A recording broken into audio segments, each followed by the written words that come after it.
mas não fez proposta agora.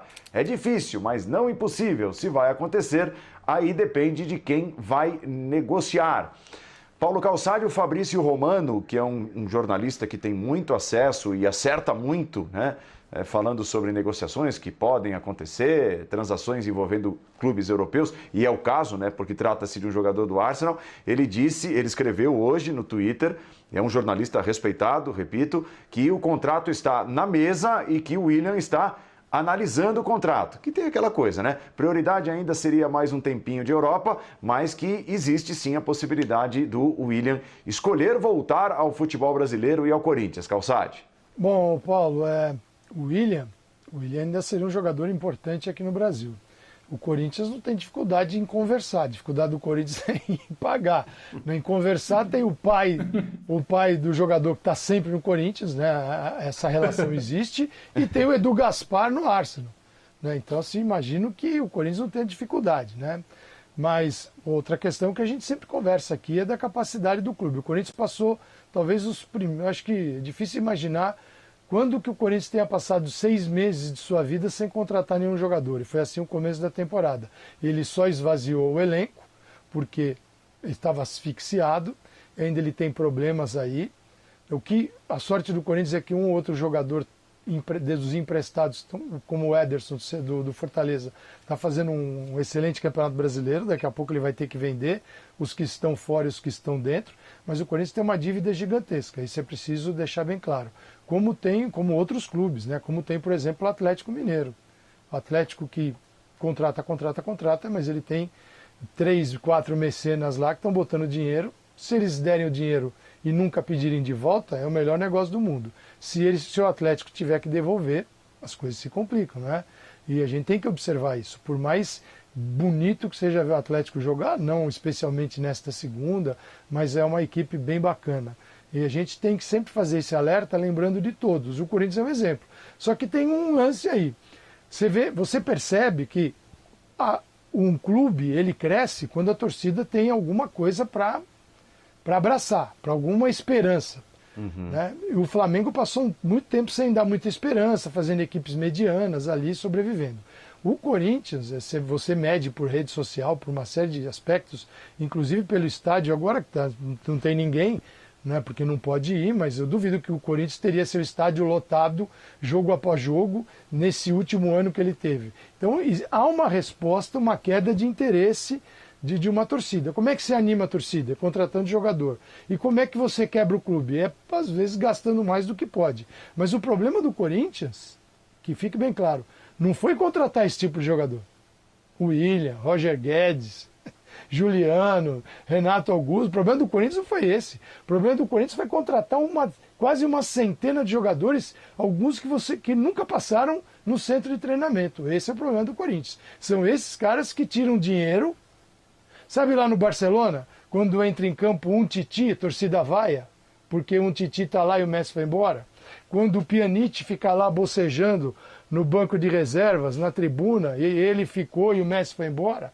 Então, é mais ou menos assim. O Corinthians tem um monte desses caras que nem passaram perto do banco, que tiram dinheiro daqueles que poderiam estar lá. Quer dizer, aí a péssima gestão do Corinthians. Agora, se falar que o Willian muda o Corinthians, o Willian muda o Corinthians. Veja como só o Juliano e 15 minutos do Renato Augusto já foram capazes de alterar a equipe.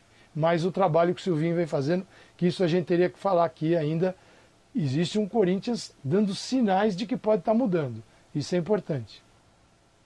O Calçade, talvez caiba ao Corinthians só, eu concordo plenamente com tudo que você falou. Acho que do ponto de vista técnico, essas contratações que o Corinthians ameaça fazer e as que já fez, elas são indiscutíveis, elas obviamente trazem sim também algum retorno e tudo mais, mas por tudo que você já falou e já alertou, o Corinthians precisa explicar, né? Explicar direitinho qual que é a engenharia financeira, ser mais transparente nessa mudança de rota radical, porque é radical. Não é que o Corinthians falou, cara, estou ameaçado de ser rebaixado e por isso eu vou contratar um cara aqui que vai mudar a minha vida e vai me afastar de qualquer ameaça de rebaixamento. Não, a gente está saindo de um clube que no começo da temporada cujo presidente a gente ouviu no começo da temporada dizer: a gente não vai fechar, a gente vai fechar as torneiras porque realmente não tem condição de contratar, o torcedor tem que entender e tudo mais. E de repente, nas últimas 3, 4 semanas, anunciou Juliano, anunciou Renato Augusto, está falando em William e está falando em Roger Guedes. Então, é uma mudança radical, né? É uma mudança radical. E ela precisa ser explicada. Você citou o exemplo do Atlético, eu entendo, mas o Atlético, né, pelo menos a gente sabe de onde o dinheiro vem. E o risco está muito claro qual é, né? O risco do mecenato, ele é sempre muito claro, né? Assim como foi com os outros caras que já ajudaram seus clubes, como foi recentemente com o Paulo Nobre no Palmeiras, porque foi um cara que mudou a situação do clube. Naquele caso, muito claro, um contrato que não gerava riscos para o clube, diferente até do que acontece agora com a Leila Pereira e com a dívida que o Palmeiras tem com a Crefisa, né? No caso do Menin, a gente sabe que o dinheiro vem dali, que é ele que está colocando e que, portanto, o risco que existe qual é? É o clube virar refém daquele cara? Mas tudo bem, tudo bem não, mas tá claro qual é o risco. Agora, no caso do Corinthians, né? Exato. No caso do Corinthians, a gente não sabe direito o que está acontecendo, né? Por que houve uma mudança radical? Apareceu um dinheiro que ninguém sabe de onde vem, o Corinthians achou um tal de um mecenas, ou o dinheiro que está sendo gasto é um dinheiro que não existe, que não vem de lugar nenhum e que vai aumentar a dívida. Então, acho que assim, a partir do momento que você explica, que você é transparente e que você deixa claro quais são as questões, aonde você corre ou não o risco, é melhor para o torcedor, que certamente, claro, vai comemorar sempre a contratação, porque também essa é uma particularidade do Brasil, né? O torcedor de futebol, ele é sempre o fiscal das finanças alheias. A do clube dele ele não quer muito saber, não. Se puder contratar, manda ver que é importante se reforçar. Agora, o Paulo Nobre, O Paulo Nobre, quando pôs dinheiro no Palmeiras, ele tem uma diferença de todos os outros. Ele pôs dinheiro, o clube, com o dinheiro do Paulo Nobre, tratou de criar base para poder investir depois lá na frente. Aí apareceu a Leila. Mas eu digo, não é que ele só contratou jogador e deixou as contas explodindo. Não, o clube tratou as contas e tentou cuidar do time de futebol. Então, o Palmeiras saiu dessa relação com o Paulo Nobre, o Palmeiras pagou o Paulo Nobre. Mesmo sendo, assim, um negócio nem de pai para filho, né? Porque era assim, o lucro é do Palmeiras, o prejuízo é meu Paulo Nobre. Então, esse Paulo Nobre foi o cara na história do Palmeiras.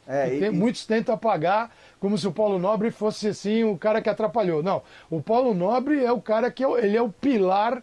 Ele é o mais pilar importante dirigente do Palmeiras, é o mais que eu vi, importante. por exemplo. Ele é o pilar, Birner, principal desse prédio, que depois os outros foram chegando e tentando tomar o lugar dele. Mas o que ele fez... Sem dúvida, Calçade. Ninguém...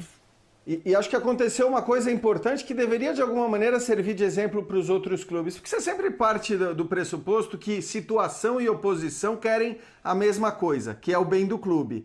E eu me lembro do Luiz Gonzaga Beluso, então... Mais ou menos, né? Isso aí é mais ou menos, né? Tudo bem, deveria ser. Eu não ser. conheço ainda, mas você me apresenta o dia que Então, mas eu vou te citar um exemplo agora, que foi o Beluso.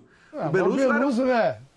Ele é um cara diferente, eu sei, mas assim, era um cara que era oposição ferrenha ao Paulo Nobre, ferrenha, e eu me lembro dele na salinha ali, na nossa salinha de reuniões da ESPN, ele estava com a gente antes de fazer um programa e falou, não, olha, em relação a esse empréstimo, ao contrato que o Palmeiras assinou com o Paulo Nobre, não tem o que dizer. É um contrato que eu chequei, que eu verifiquei, que é um contrato realmente que não coloca nenhum risco para o clube. O ideal seria que todos os clubes que pegam dinheiros de dirigentes ou dinheiro sabe-se lá da onde, submetessem, né, esses contratos e as avaliações desses negócios para todo mundo, para que todo mundo dissesse, não, legal, isso é bom para o clube mesmo e vamos em frente.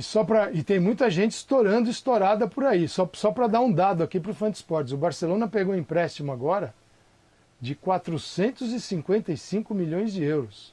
O Barcelona não tinha €1 na conta. O Barcelona não tinha €1 na conta. E ele tem a curto prazo 140 milhões de euros para sair já. Então o Barcelona teve que se financiar essa dívida, pagar parte para um incêndio, 10 anos, né, com bancos. Então se o Barcelona pode, todo mundo pode aqui? Não. Só estou dando um exemplo de que uma má gestão, seja aqui ou lá, faz com o clube de futebol. E essa má gestão, como tem uma regra e ela tem que ser seguida, os caras perderam simplesmente o Messi, de graça para o PSG, de graça para o PSG. E o Messi vai ganhar muito menos no PSG do que ganhava no Barcelona. Então o Messi foi expelido do Barcelona pela má gestão. Tomara um dia isso chegue aqui, porque aí os caras vão ter que falar, opa, não dá para explodir tudo e depois ver como fica. Então esse é um ponto positivo até. Dane-se, perdeu o Messi, problema seu. Deveria ter se preocupado com isso antes. Não venha chorar agora. Infelizmente, aqui o tal do fair play foi para o espaço. Por que a gente fala isso? Porque é muito difícil lidar no momento de euforia do torcedor. Muito difícil. Não adianta, não entende, né? Não entende, torcedor do Atlético já começa a me marcar aqui, olha como as finanças estão maravilhosas, tal. Vídeo que aconteceu no Cruzeiro durante o título da Copa do Brasil. 200 de dívida, só que deve para a gente que está pondo dinheiro. Se os ricaços que estão pondo dinheiro no Atlético disserem é doação, aí tudo bem, eu não falo mais nada, tá lindo. Mas se forem pedir de volta, então a conta é gigantesca. Não adianta falar, mas o patrimônio, o estádio vai valer 1 bilhão, aumentou o patrimônio. Você vai vender o estádio para o Cruzeiro? Não. Vai vender para o América? Não. Você faz o estádio o quê? Para jogar. Legal, o estádio é um patrimônio. Só que se não é um patrimônio que tem a liquidez assim, que você vendeu o shopping, que tem Atlético, é outra coisa.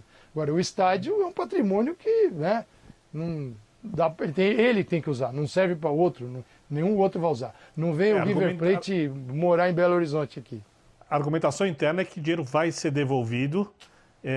Aí desconfio eu com juros à la Paulo Nobre e que o Atlético tem exatamente o estádio, né, e meio shopping center como garantias para o caso de ter algum problema nessa devolução do dinheiro. E uma das coisas que deixa tranquilo os investidores é que o Atlético hoje, segundo o que eu li, está apaziguado na política, ele não tem oposição. Eu sempre acho que não ter oposição é um negócio extremamente como? Que é perigoso até, perigoso. Então, eu também acho. Perigoso. Mas vamos tomar cuidado, eu fiz uma vez... R$1 milhão por ano, todo ano, desde 2016, trabalhando com robôs. Isso mesmo, 2016, 17, 18, 19 e 20. E agora em 2021, com certeza eu vou conseguir também. Eu tenho uma máquina de fazer dinheiro na minha mochila e vou te mostrar como você também pode ter a sua. Quer saber como? Clica no link aqui embaixo desse vídeo e vem comigo. Esse é o João Pedro, o maior especialista do Brasil em geração de renda na internet e o único que já transformou a vida de mais de 30 mil alunos. Encare uma realidade. Para a crise não te derrubar, você precisa ganhar mais dinheiro. Conheça o passo a passo simples e garantido para faturar online pelo menos de 100 a 500 reais por dia de forma quase automática. Clique agora no link na descrição do vídeo para transformar a sua vida e começar a lucrar hoje mesmo.